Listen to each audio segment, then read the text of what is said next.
Oi, gente. Vou esperar vocês voltarem. Foi muito bacana o papo com a Elisa. Eu amo a Elisa Lucinda. Nós somos amigos de muito tempo já. Quer dizer, nos tornamos amigos quando eu saí do Big Brother em 2005. Já conhecia ela, mas nossa amizade começou ali. E nunca mais a gente se separou. Nós temos até um projeto. No futuro vocês vão saber um projeto muito bacana, meu e dela, por sugestão do Juliano, o filho dela, que é um cara incrível, um crítico de cinema maravilhoso. E é isso, nós trocamos impressões, poemas, músicas. Adoro a Elisa Lucinda, adoro de verdade, assim. Foi um prazer. E ela contou apenas uma das histórias, porque são 3 histórias de ascensão e queda do ego. Em outra live, em outro momento, ela conta as outras e vocês vão chorar de rir, assim como eu. Bom, vamos chamar agora a nossa outra convidada, amiga, parceira aqui na nossa live, caros amigos. Vivo, caros amigos. Vivas, caros amigos. E essa pessoa é Débora Lan, atriz maravilhosa, atriz de drama, comédia, diretora teatral. Vamos chamar a Debinha, vamos ver se ela já entrou.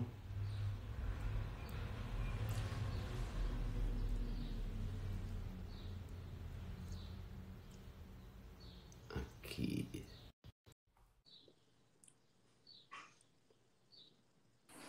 Vamos ver. Debbie!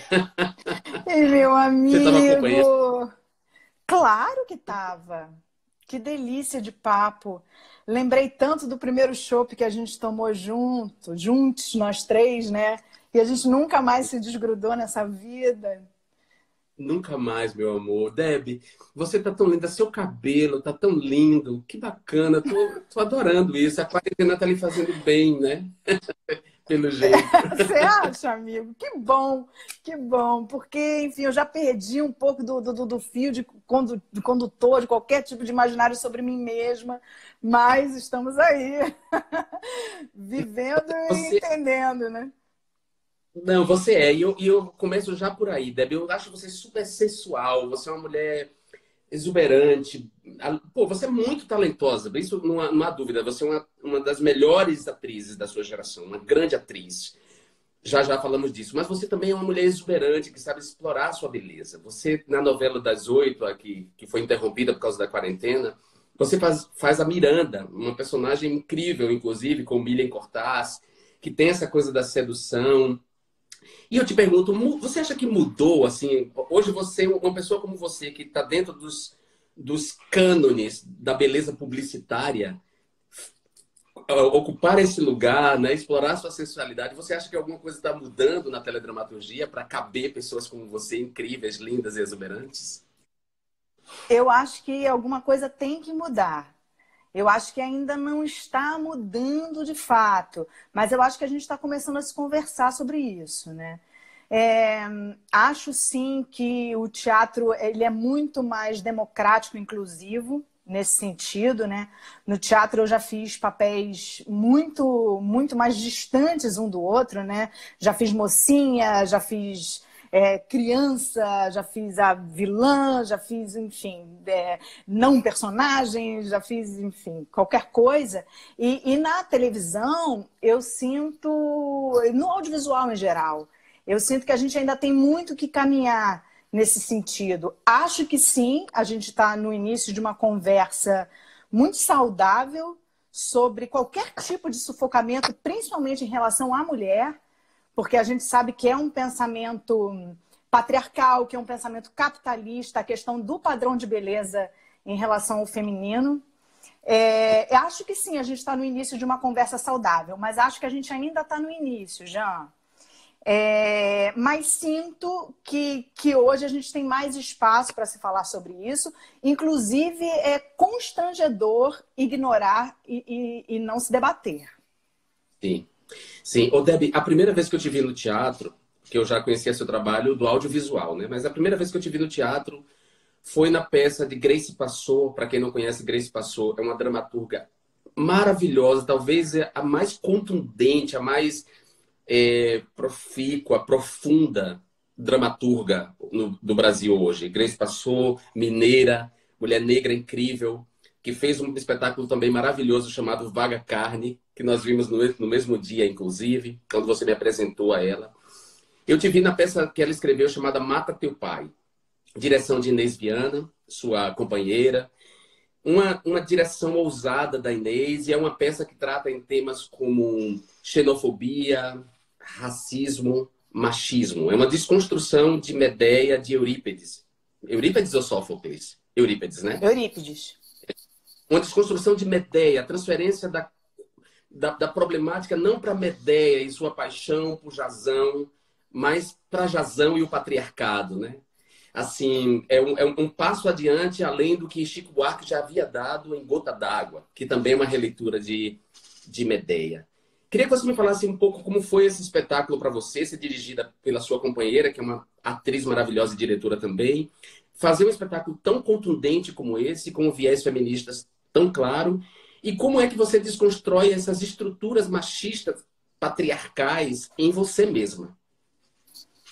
Meu amigo, seguinte, essa peça foi escrita pela Grace, até para comemorar os meus 20 anos de teatro, mas foi escrita no ano de 2016.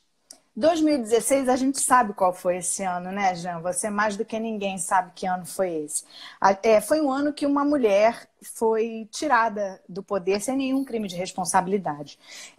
Naturalmente, o Mata Teu Pai, essa adaptação, esse reolhar sobre a Medeia, é impossível, não poderia não se tocar no assunto de desconstrução do patriarcado.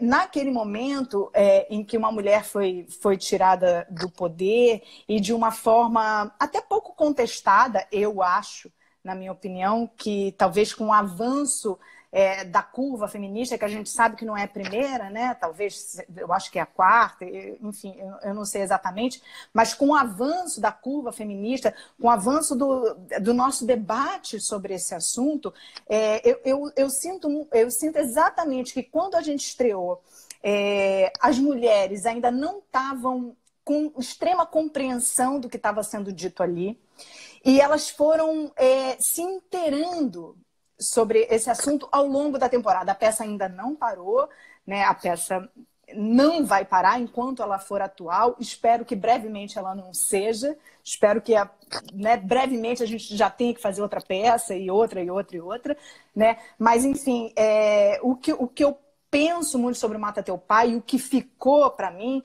é justamente a evolução da compreensão de cada mulher que sentou ali.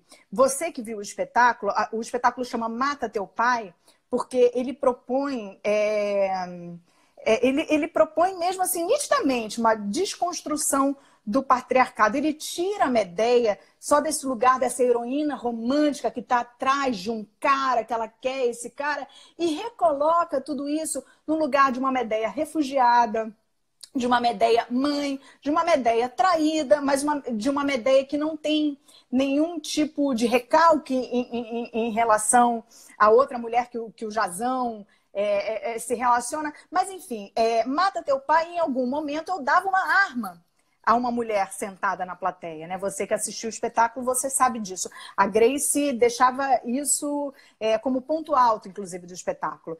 Eu dava uma arma para uma mulher da plateia. E foi muito impressionante de ver, e eu comentei isso recentemente com a Grace, numa live que ela fez no Sesc.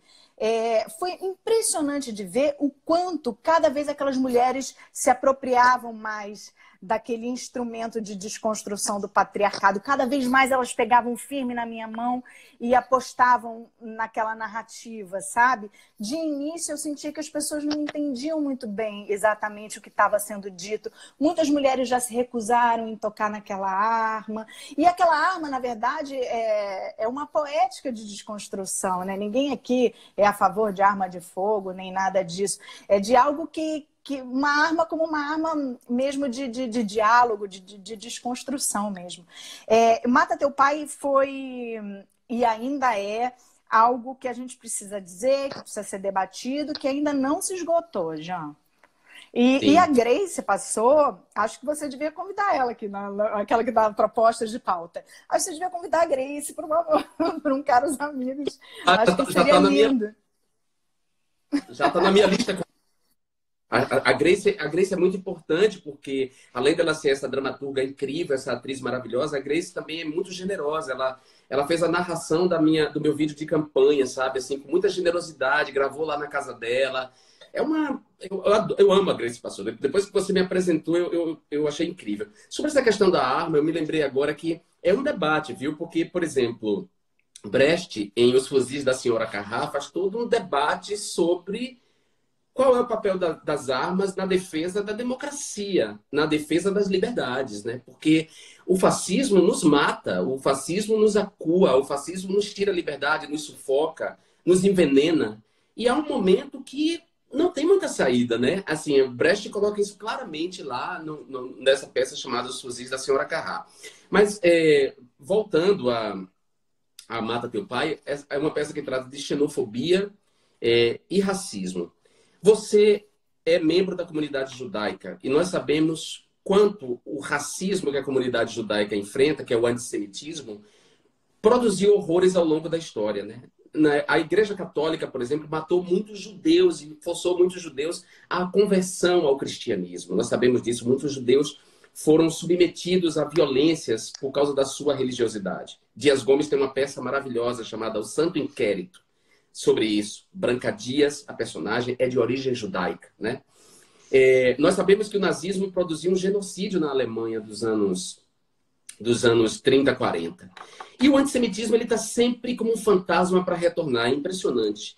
No caso do Brasil, a comunidade judaica ela foi assimilada aos brancos, né? A gente não racializa muito os judeus no Brasil, mas há muito antissemitismo no Brasil, sobretudo nas hostes da esquerda. A esquerda é muito antissemita e quando vai se dirigir à comunidade judaica, sempre tende a colocar todo mundo, né? Tratar toda a comunidade judaica como sionista, tratar todo sionista como islamofóbico, confundir Estado de Israel com o povo judeu, não confundir Estado de Israel com o governo de Israel, esses horrores, né? E eu fiz um comentário na live anterior sobre aquele episódio da Hebraica. E naquele dia, naquela mesma hora, havia mais de 300 judeus progressistas lá fora contra a presença de Bolsonaro. E, no entanto, as pessoas sempre, quando vão se referir à comunidade judaica, tendem a dizer que a comunidade judaica está com Bolsonaro. E não é verdade. Eu queria que você falasse um pouco desse antissemitismo, que é essa forma de racismo sutil também, que afeta vocês da comunidade judaica. Isso é um dos assuntos que eu acho que ainda são muito pouco debatidos. Então, te agradeço muito até por tocar nesse assunto, Jean, porque eu sou uma esquerdista declarada. Eu não me vejo com outro tipo de pensamento. Realmente, o pensamento da esquerda é um pensamento que diz muito sobre mim e sobre a minha essência no seu mais genuíno. E aí o que acontece em relação à comunidade judaica, por exemplo, vou dar um exemplo assim já de cara. É como se a gente dissesse agora que todo brasileiro é fascista porque a gente elegeu o Bolsonaro, né? É claro que não. Né? Assim, poxa, a gente sabe de toda a nossa luta do outro lado. Assim como o Brasil, a comunidade judaica também estava polarizada. Mas eu realmente vejo, me entristece muito saber que na hora na hora de retratam o lado de dentro da Hebraica e sequer citam aquelas 300 pessoas, em sua maioria jovem, o que é bom, o que é renovador, o que é reformista, né? Que estava do lado de fora.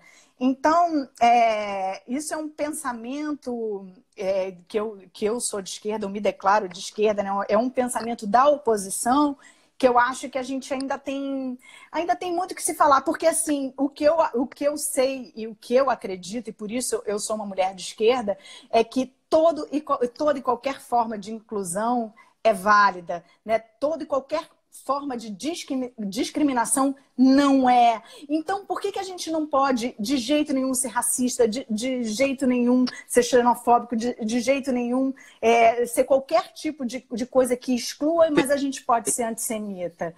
Né? Então, Jean, isso foi um assunto que eu já conversei com você algumas vezes, mas que eu acho muito válido a gente debater. Eu, por exemplo, tenho um amigo, né?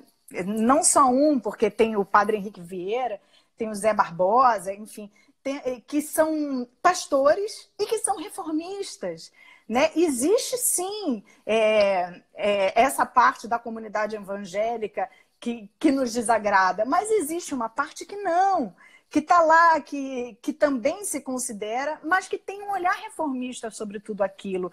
Então, toda e qualquer forma de taxar, né, qualquer coisa que nos seja profunda, que nos seja válida, acho que deixa a gente raso, que deixa a gente sem Sim. material de discussão e de debate. A esquerda é inclusiva, a esquerda é contra qualquer tipo de preconceito. Então a esquerda precisa ainda ser antissemita, ou não ser antissemita, ela ainda se permite ser antissemita. Eu concordo com você. Eu diria assim, eu vou reformular um pouco, sem querer fazer mansplaining, eu vou reformular um pouco. A esquerda deveria ser inclusiva, a esquerda deveria ser antirracista, a esquerda Perfeito. deveria ser inclusiva e contrária à misoginia, ao machismo. Isso é a esquerda que a Perfeito. gente quer. Por isso a esquerda precisa encarar o antissemitismo que há nela. E eu vejo que esse antissemitismo é fruto de muita ignorância. As pessoas são ignorantes, elas não sabem que há um judaísmo anterior ao rabinato, quer dizer, há um judaísmo pré-rabínico, que nem sempre o judaísmo foi assim. Que nem todo judeu é sionista, que há judeus sionistas e que há judeus não sionistas, e que há sionistas de direita e há sionistas de esquerda, né? Que esse povo é um povo plural. E, portanto, Não, e outra, né? É que parece que é uma discussão sobre a branquitude.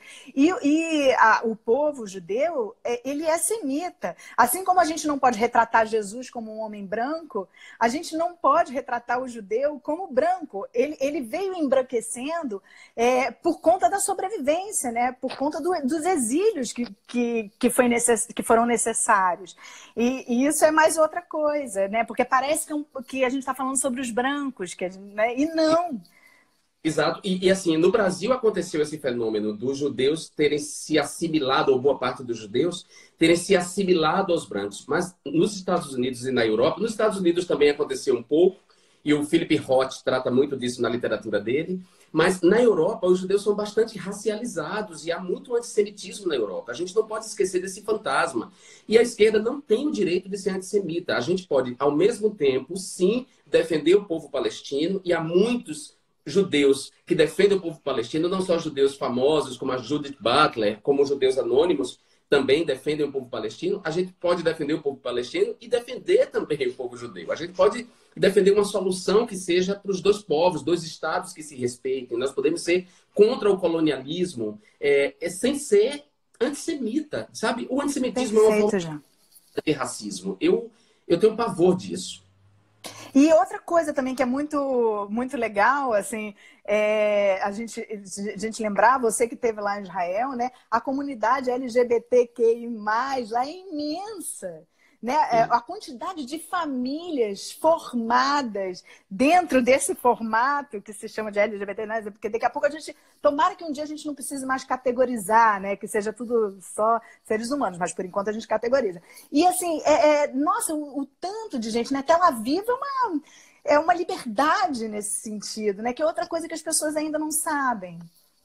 As pessoas não sabem também uma coisa mais importante que essa. Essa já é muito importante, mas uma coisa mais importante. Eu conheci vários refugiados palestinos gays acolhidos, abrigados por Israel. Porque muita gente não sabe, mas alguns grupos... porque a Palestina hoje não tem mais uma autoridade como foi o Yasser Arafat. Então, diferentes grupos disputam a representação daquele território. E o Hamas é um grupo bastante homofóbico que ameaça de morte os gays palestinos, e eles encontram guarida em Israel. Então, a coisa é muito mais complexa do que as pessoas gostariam. Né? A questão é muito mais complexa, tem muito mais zonas cinzas. E sobre esse lance da bandeira, por exemplo, muitos amigos meus de esquerda resvalaram no antissemitismo quando a bandeira de Israel apareceu nos protestos pró-Bolsonaro, né, nos protestos bolsonaristas. E eu disse para ele, ora, a bandeira de Israel está lá, mas a bandeira do Brasil também está lá. E o fato da bandeira do Brasil, né, o fato da bandeira do Brasil estar lá não quer dizer que todos os brasileiros defendem aqueles fascistas. É. Não, entendeu? A própria suástica nazista, né? Isso é uma apropriação de uma outra cultura. Né? A gente sabe Exato. que esse símbolo já existia antes. E que isso foi tomado pelo nazismo. Foi tomado e eles ressignificaram. Então, assim, a gente precisa ter cuidado, porque eu me lembrei que estava tanto a bandeira de Israel quanto a do Brasil, eu me lembrei dos versos de Castro Alves, quando ele diz assim, existe um povo, deixa eu ver se eu lembro, e existe um povo que a bandeira empresta para cobrir tamanha infâmia e covardia, e deixa transformar-se nessa festa em manto impuro de bacante fria. Meu Deus, mas que bandeira é essa que impune na gávea tripudia? Silêncio. Chora. Não, você lembra? Ele fala. Antes te houvessem roto na batalha, a servires a um povo de mortalha. Mais ou menos isso. Mas é isso, assim, as bandeiras, elas vêm sendo tomadas por fascistas, por escravocratas, para cobrir muita infâmia. Mas isso não quer dizer que as pessoas que têm aquela bandeira como símbolo concordam com isso, não é verdade? Exatamente, uma apropriação, e essa palavra está sendo muito dita, e como tudo ainda precisa ser mais dito e debatido ainda, né? A gente está num momento em que muita coisa que a gente não concorda, tá num momento de conduzir, né? No momento do poder, e esse é o momento que a gente tem para falar sobre isso mesmo, de desconstruir. E aí eu tô amando a sua live dos caros amigos, Jean, justamente porque fica num papo que mais fácil, né? Sabe a Rita Von Hunt? Sabe que a Sim. Rita, aquela professora de história, que é maravilhosa, que é uma acadêmica, né? E, no entanto, ela estava falando sobre a necessidade que a gente tem de se falar sobre os nossos conhecimentos, mas de desconstrução disso. Porque se todo acadêmico ficar falando pomposo, como da academia fala, isso não chega no outro.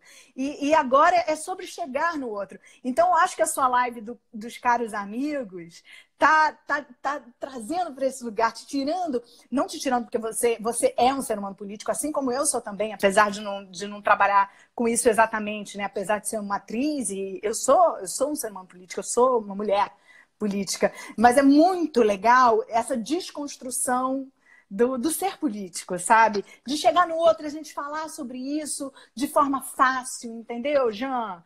Então, eu tenho te acompanhado muito nessas lives. Esse sou eu. Eu sou isso aqui. Você sabe disso, você conhece na Sim. intimidade. Deb, você é uma... Assim, eu vou usar essa palavra porque eu quero, inclusive, também reivindicar uma certa nobreza essa palavra. Você é uma puta atriz. Você é uma atriz maravilhosa. Uma atriz dramática, fala o texto como ninguém, mas você também é uma maravilhosa comediante. Você me faz rir. Você fez um programa super popular, que é o Zorra, né? Você faz parte desse time de novos comediantes e humoristas. Mas eu estava pensando aqui para nós e eu queria que você conversasse isso comigo. É impressionante como a gente pensar em Fábio Porchat, Danilo Gentili, Gregório do Vivier, Marcelo Adnet, aí se a gente pensar nos meninos todos do Porta dos Fundos que acabam se sobrepondo às meninas, quase todos eles têm um talk show, ganharam um talk show, entrevistam. Tem a Tata Werneck de exceção. Aí, do outro lado, nós temos homens também. Aí, o Paulo Gustavo, o Kaique Luna, Lindsay Paulino, Rodrigo Santana, que são homens gays e que, portanto, talvez até quebrem, mas nenhum deles tem talk show.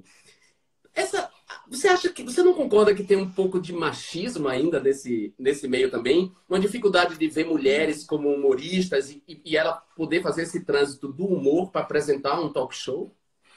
Sem dúvida, Jean. Sem dúvida. E te digo mais, o mais preocupante, que eu ainda acho que o humor está na frente de todo o resto. Porque, assim, no humor, eu já fiz a mocinha. Mesmo que patética. Mas eu já fiz. Numa novela das 9. Eu ainda não fiz. Não que eu queira, entendeu? Porque, Virginia, não que eu queira, mas é só um dado. Né? Mas, enfim. E o mais preocupante disso é que o humor ainda salta na frente. E claro, tudo que você fala, claro, você é um observador, você tem toda a razão. Mas a gente ainda vive num mundo que, independente de comédia, independente de drama, tirando o teatro, que é um lugar que eu acho que é o altar da inclusão, por isso que acho que a gente tem que prestar muita atenção dentro do teatro com transfake, com blackface, com todas essas coisas que a gente está se dando conta com o amadurecimento do nosso próprio discurso, né? O teatro é esse lugar de inclusão. Mas fora isso, quem manda ainda é o patriarcado. Estamos reformulando tudo. Claro, assim, é evidente, eu vejo isso, né, acontecendo. Mas existe muita água para rolar. Mas sinto muito, Jean, a comédia ainda, mesmo com o teu exemplo, assim, a comédia ainda é um lugar exclusivo. A comédia é um lugar que ainda pode te comprar como algo que não seja exatamente um padrão, sabe? Mas o patriarcado, amor, o que falar do patriarcado, né? Para quebrar, falar, né? Opa, haja força. Haja força. Eu concordo contigo, assim, a comédia, ela de fato ela é revolucionária porque ela permite isso, que você seja mocinha na comédia. E aí alguém lembrou aqui nos comentários, eu dei uma olhada rápida nos comentários, eu estou evitando ler os comentários, porque, enfim, pode ter insulto, e também para dar atenção... Não, gente, o pessoal tá gostando, não sei, não tô olhando também, mas eu tô vendo uns oi, coração, acho que tá, gente, amor, vamos regar de amor, que é melhor.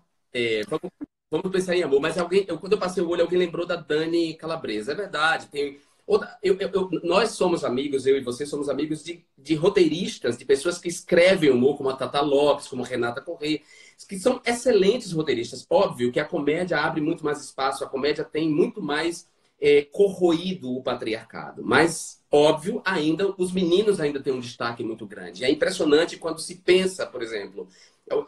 Basta você pensar nas figuras do Porta dos Fundos. Aí tem a Evelyn Silva, a gente lembra, ok, mas os meninos do Porta dos Fundos, eles ganham um destaque maior, né, no nosso imaginário. Eles aparecem mais.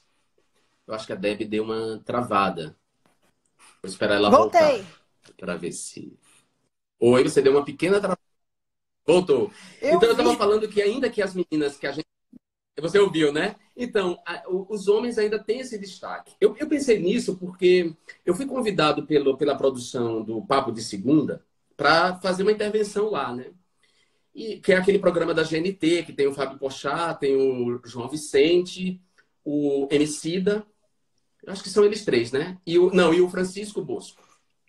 Sim. E aí eles me convidaram para fazer uma intervenção lá e eu estava olhando o elenco que já teve o Chico Sá. E eu pensei, poxa, esses homens héteros, agora tem uma Emicida que é preto, mas eram homens brancos. Esses homens brancos héteros ganhariam muito se aqui tivesse, no Papo de Segunda, uma voz de um homem gay. Sabe? E de preferência um homem gay, se não um homem gay preto, um homem gay ao menos, né? Para discutir masculinidades, porque parece que os homens héteros não podem sentar conosco os homens gays, para discutir as coisas, para tratar dos temas todos. Há homens gays que gostam de futebol. Há homens gays que entendem de política. Vide eu, por exemplo, que entendem de economia. Que podem falar sobre diversos assuntos com homens héteros, sem que nós ameacemos os homens héteros. Então, nesse sentido, mesmo nesse ambiente de humor, eu vejo prevalecer ainda um certo ranço patriarcal, machista e homofóbico. Mas fato é que a gente... Eu acho que fica muito no querer perder privilégio, né? Então, se o homem branco, hétero, cisgênero, né, ascendência europeia, são os vencedores, né? Eles estão lá. Quanto mais se abre, mais se perde espaço. Né? É igual a questão quando surgiu o sistema de cotas, né, Jean? Quando surgiu o sistema de cotas, já tipo, não, mas isso é uma forma de acentuar ainda mais a discriminação, né? Porque sempre vai se encontrar uma forma de tentar contornar para que não se perca o privilégio, né? Poxa, a meritocracia. A meritocracia é sobre privilégios. Então, é sempre muito difícil, porque estamos falando sobre privilégio e sobre o quanto deve ser difícil perdê-lo, né? E aí, então, por conta disso, a gente ainda tem poucas misturas nesses lugares aparentemente que não se misturam.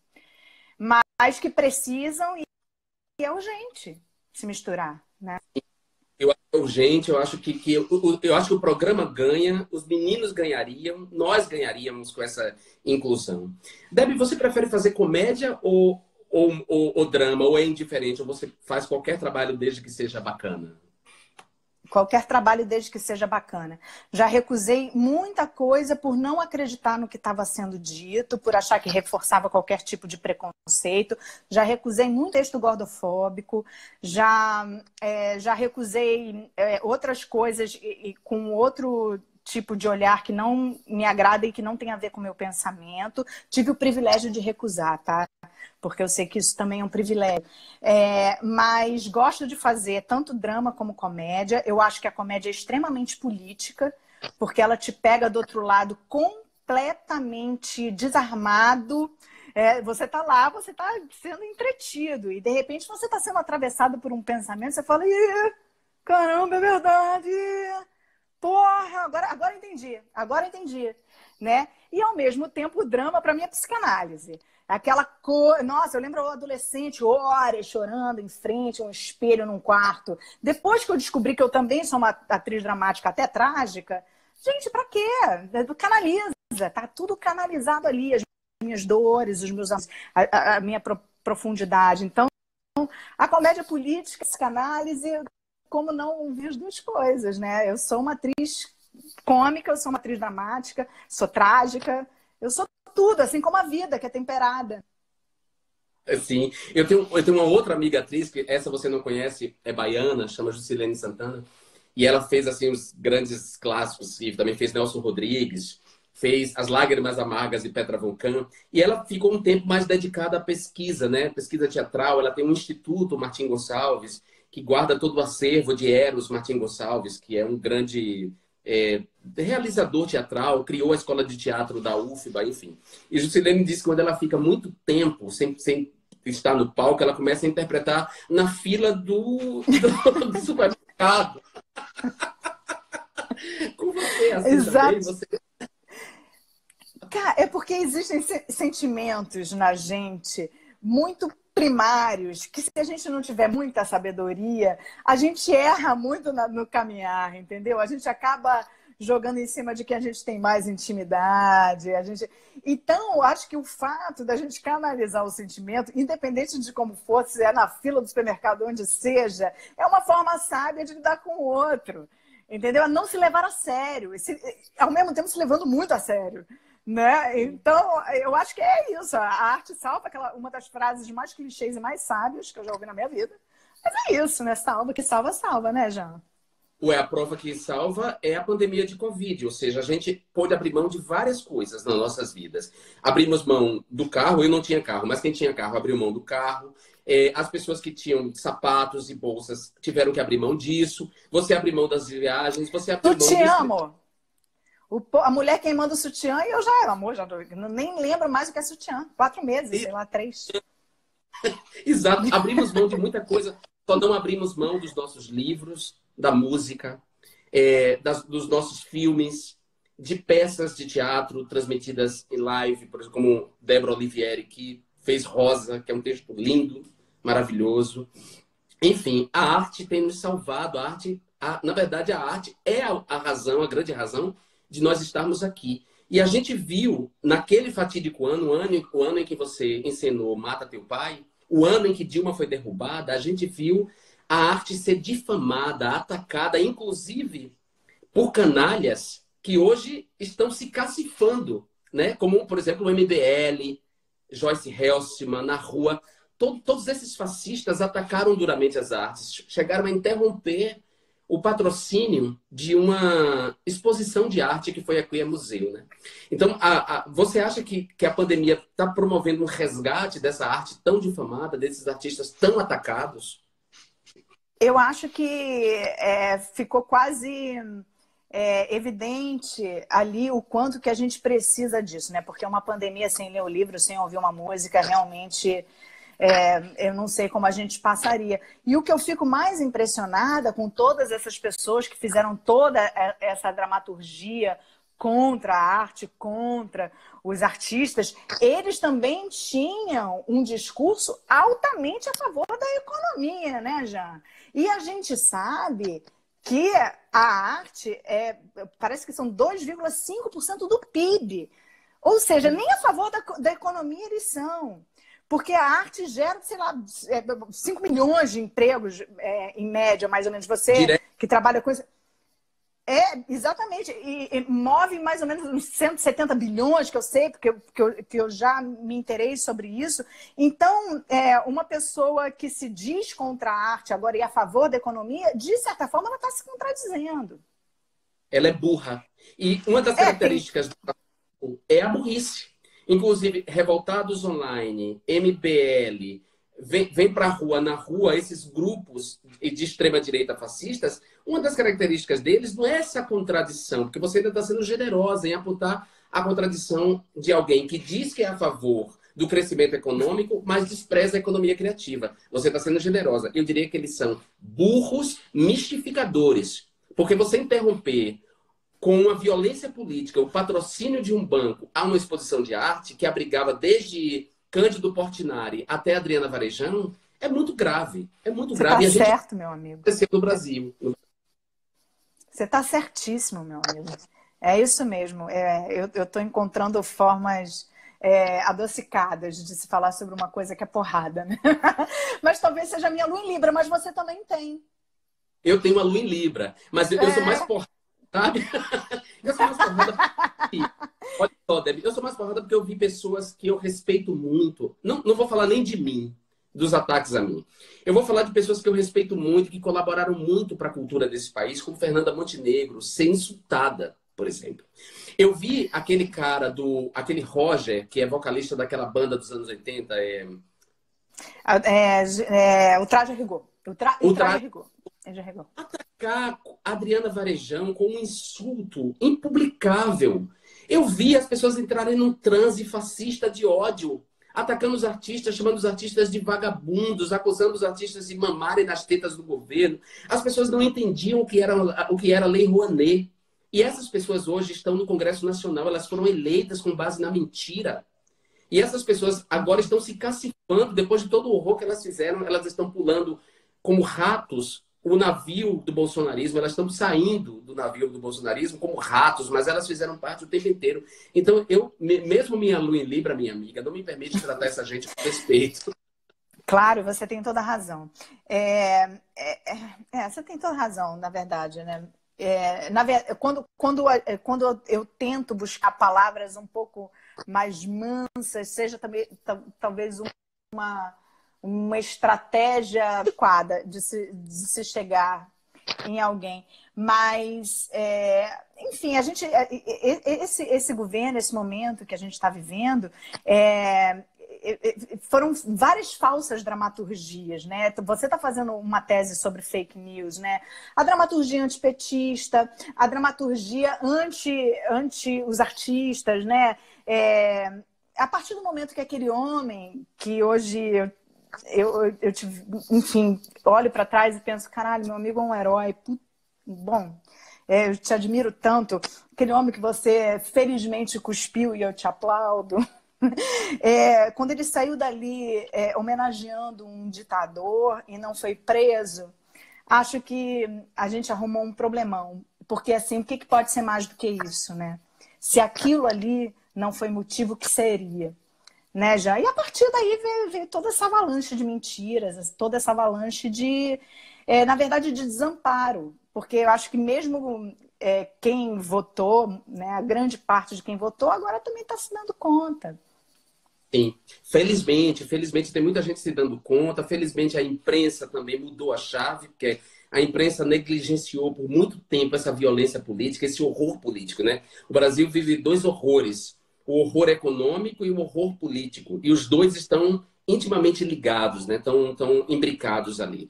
E a imprensa que negligenciou esse horror político, agora, de alguma maneira, está voltando atrás e cumprindo o seu papel, que é o papel que ela deveria cumprir, né? Uma imprensa democrática que está aí para denunciar os desmandos de um governo que quer, inclusive, esconder mais de 40 mil, 42 mil cadáveres frutos da Covid-19, né?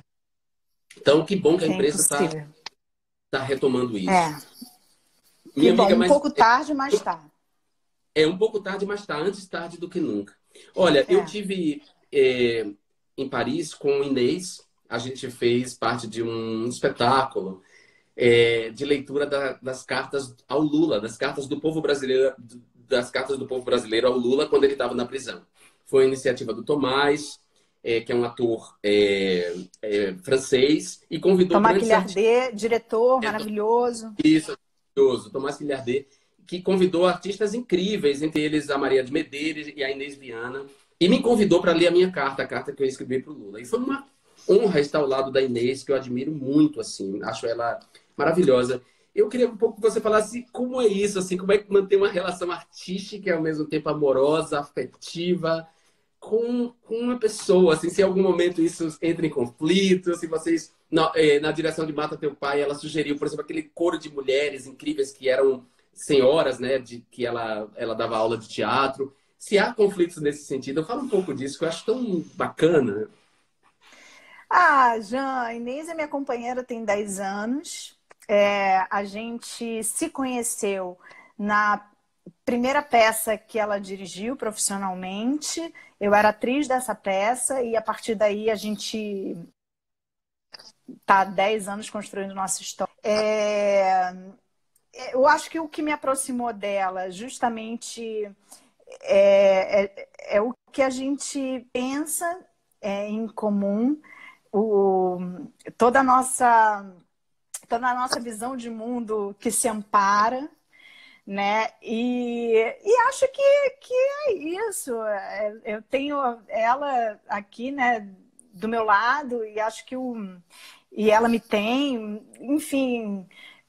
Eu não vejo uma coisa brigando muito uma com a outra, não. Acho natural que eu trabalhe com ela, por conhecê-la tão bem, por conhecer tudo que ela pensa e tudo que ela tem como inspiração, e por me enquadrar na maioria dessas coisas. Então, acho muito natural que a gente trabalhe junto. Eu acho que se a gente fosse casado ou não, eu continuaria trabalhando com a Inês, porque eu acho ela uma mulher, além de muito inventiva, muito canalizada no lado objetivo de uma coisa que eu acho que está em construção, que eu acho que precisa ser revista e reformulada.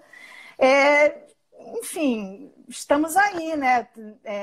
Eu sei que muita gente nem sabia que a gente era casada, que a gente nunca nem falou sobre isso, mas que como a gente comemorou 10 anos de casada no ano passado, e a gente resolveu, ao invés de fazer uma festa, fazer uma peça, acabou que isso se tornou público. E é isso. Hoje as pessoas sabem, participam e trazem amor e votos de felicidade. E é lindo, porque nós estamos vivendo um outro momento que é irreversível. Por exemplo, ver uma atriz como Nanda Costa falar abertamente da relação dela com a Lanlan, e eu posso falar delas duas, porque as duas são minhas amigas também. Você vê a Bruna Linsmeyer, tem um novo tempo começando agora. E o amor de vocês é muito lindo, o amor, o respeito e o talento de vocês duas juntas. Por isso que eu acho que é importante falar, dizer. Isso é muito bacana, Débora. A gente não vai retroceder. Nós não vamos retroceder para os... Não, a gente precisa naturalizar, né, Jean? Porque não há nada mais natural que o amor. Então vamos naturalizar o amor. Precisamos naturalizar o amor. Essa é a frase. Aliás, mais que nunca precisamos naturalizar o amor no Brasil, que é um país ainda eivado, encharcado de ódio, lamentavelmente. Alguém me fez uma pergunta numa entrevista assim, sobre se eu acreditava em reencarnação, né? E eu disse, olha, eu sou pisciano. Eu sou pisciano com ascendência em aquário. Então, para citar Caetano Veloso, eu acredito no novo nível de vínculo com o tempo, depois que a gente morre. Se isso a gente pode chamar de reencarnação, tudo certo. E aí perguntaram para mim o que eu gostaria de ser se eu reencarnasse. Eu falei, eu acho que se eu reencarnasse, eu queria voltar a uma mulher que gosta de mulher, porque eu não teria que lidar. Nossa, eu falo muito sobre isso. Eu falo, gente, ainda bem que eu sou sapatão, gente. Imagina agora ter que desconstruir um macho. Ai, que trabalho, nossa. Que sorte. Gente, sapatão, graças a Deus. Sabe? Hoje, meu pensamento é esse. Eu digo isso. Eu queria voltar uma mulher que gosta de mulher para não ter que lidar com todos os problemas do patriarcado e do machismo, assim.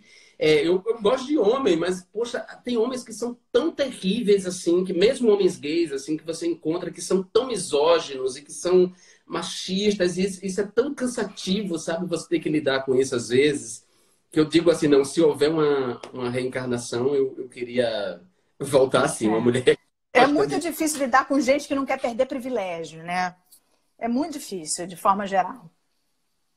E eles são mimados, embora eles digam que a gente tem muito mimimi, chamem a gente de mimimi, digam que nós somos vitimistas, eles são, na verdade, são os mais mimados, digamos assim, eu diria. Certo. E o pessoal tá dizendo que assim, tem muito gay que é heteronormativa, tem muito gay que é... Tem, mas só pelo fato de ser gay já é alguma contribuição para algo que já tira a gente de uma rota única, né? Sim, é verdade. Nós gays somos todos desertores do patriarcado e pagamos um preço enorme por sermos desertores do patriarcado. O patriarcado gostaria muito de nos encerrar, de nos prender dos estereótipos que eles gostam de nos tratar. Então, a gente precisa também estar atento a isso. É bacana, sim, que a gente afirme nossa feminilidade, nosso glitter, nossa cor, nossa purpurina. É muito importante, mas é importante também que a gente desconstrua qualquer tentativa de nos aprisionar nesses estereótipos. Então, por exemplo, eu na Câmara, Certo. eu vivi muito a tentativa a tentativa deles de me encerrar nesses estereótipos, né? E eu brigava contra esses estereótipos porque eu dizia, não, é importante, os gays podem ser afeminados, podem ser coloridos, mas os gays também podem ser sérios, usar ternos, Exatamente. entendeu? Então, precisamos É. estar sempre a essas armadilhas, digamos assim, né? Exatamente. E isso é uma discussão, né, que ela não vai terminar agora.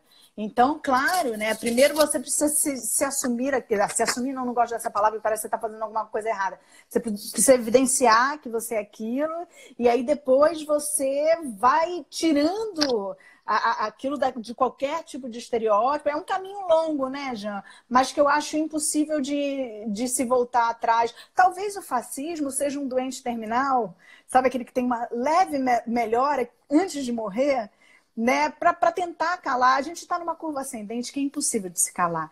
O movimento das ditas minorias agora é impossível de retroceder, Jean. Como se cala? Que bom, assim, porque cada vez mais a gente está naturalizando esse tipo de narrativa, de conversa, né? Sim. Esse movimento de emancipação do mundo que nós fazemos, ele é um movimento cíclico, né? Então, nós abolimos a escravidão, embora haja resíduo de escravidão em todo o mundo, trabalho análogo à escravidão, a gente aboliu. Aí veio um movimento de afirmação de direitos civis nos Estados Unidos e de afirmação da beleza, do Black Beauty. Foi todo o movimento dos anos 60, da contracultura, o movimento feminista. Nós fizemos uma nova onda e trouxemos o mundo a um outro lugar. E agora nós estamos passando por uma novíssima onda. O levante antirracista no mundo, a articulação do movimento LGBT com o movimento negro, com o movimento de mulheres. A Covid-19 acentuou isso, e isso está nos levando a travar uma batalha que talvez seja uma batalha decisiva para colocar o mundo no melhor lugar. Sem dúvida. Por isso que eu acho que o fascismo pode ser até uma visão otimista minha, eu acho que é um doente terminal. Tem aquela breve melhora para se dizer assim como o capitalismo morto. Porque assim, a gente nunca questionou o capitalismo, né, Jean? Porque o socialismo não deu certo, porque o comunismo não deu certo, o capitalismo deu. Né? Eu vendo o seu papo com a Elisa, né? Quantos negros são mortos a cada minuto?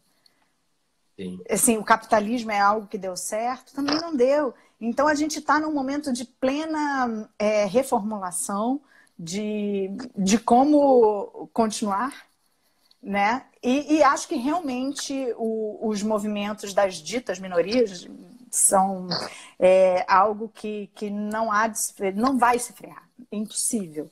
Acho que tá à tona e isso que vai nos conduzir a partir de agora, com cada vez com mais força. Sim, até porque, assim, eu fico pensando que mais vale uma morte com bravura a uma vida sem combate. Eu não vou deixar que as pessoas tirem a minha liberdade. Eu não vou deixar. Nós não vamos caminhar novamente com os nossos próprios pés para as câmaras de gás e para os campos de concentração. A gente não vai fazer isso de novo. A gente não vai permitir que aquilo se repita na história.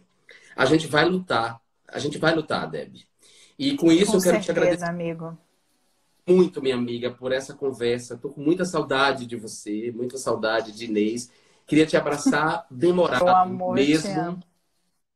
Também. Te amo Eu muito, também. muito. Queria te Obrigado abraçar pelo, demorado. obrigado pelo seu Ô, amigo, tempo, viu? muito bom te ouvir. Assim, muito bom te ouvir. Muito bom poder estar contigo falando sobre isso. Acho que vou falar com você sempre sobre o que importa, porque você é um cara que fala, me toca e a Inês abriu a porta aqui dizendo, manda um beijo pra ele. Vem aqui, amor, manda um beijo. Jean! Linda! Fala aqui. Amor! Que Saudade. aula tá dando pra gente. Obrigada. Saudade de você demais. Obrigado. Beijos. Beijo, minha linda. Me amo, tá? Fique bem, Sempre juntos. fiquem bem, cuidemos uns dos outros. Vamos reforçar as redes de solidariedade para ajudar aqueles que não são privilegiados como nós, que podemos estar em quarentena e isolados. Obrigado. Só lembrar para as pessoas que a live, caros amigos, da semana que vem será com Lilia Schwartz e Zélia Duncan. Mas Nossa. aí tem, para os próximos dias ainda tem Wilson Gomes, professor Wilson Gomes, Sidney Chalhoub, Daniela Mercury, Bruno Garcia, muita gente bacana. Então vocês não vão perder essa live. Obrigado, minha amiga. Um beijo. Te amo, amigo. Muito obrigada. Tá bom. Bom, então é isso, gente. Obrigado, foi maravilhoso. Desculpem ter dividido a live em 2 tempos, mas as duas convidadas, elas merecem esse tempo, mereciam esse tempo, tanto Elisa Lucinda quanto Débora Lame, as 2 amigas incríveis. A semana que vem será com a antropóloga, historiadora Lilia Schwartz, autora de Sobre o Autoritarismo, entre outros livros, e Zélia Duncan, maravilhosa, cantora, atriz também, incrível. Fiquem aí, então até a próxima live. Um beijo para todas e todos vocês, viu? Desculpem não ler os comentários, mas é que sempre aparecem os espíritos de porco aqui na live, os robôs, os cybersicários. Então eu não leio, eu sei que tem muita coisa bacana dita, muito amor enviado, muito amor tecido, como se tece o amanhã. Muito obrigado, gente. E até a próxima live, tá bom? Um beijo.